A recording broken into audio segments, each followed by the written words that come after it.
Hi, a new movie I watched this week, or new to me at least, was Robocop 3, the Fred Dekker directed 1993 installment in the story of the police officer turned robot, rebuilt after he's massacred on the job, to take on the evil forces in the city of Detroit in the near future.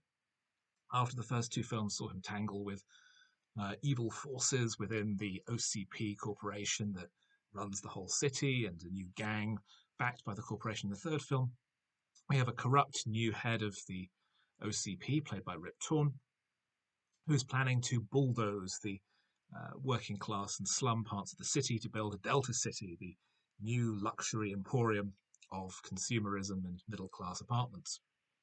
His uh, collaborator in this is the head of the company's secret police, played by John Castle, an actor who I've only ever seen in one other thing, which is an episode of The Prisoner.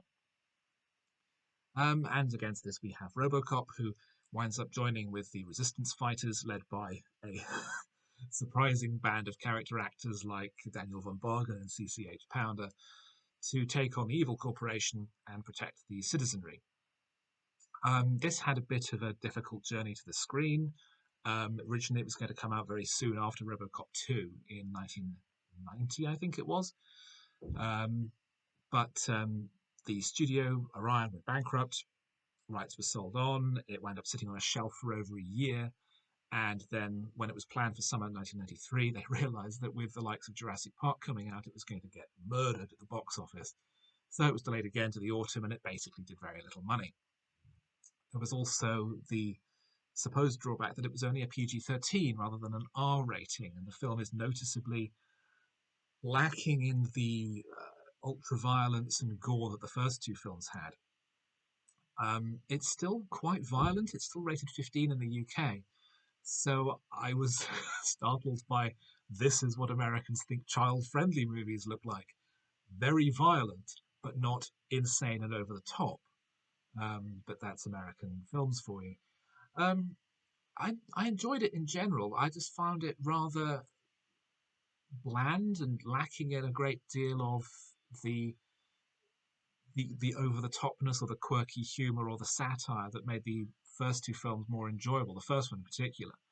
It's not bad by any means. I don't think it's remotely as terrible as its reputation would have it, but it's still somewhat lacking.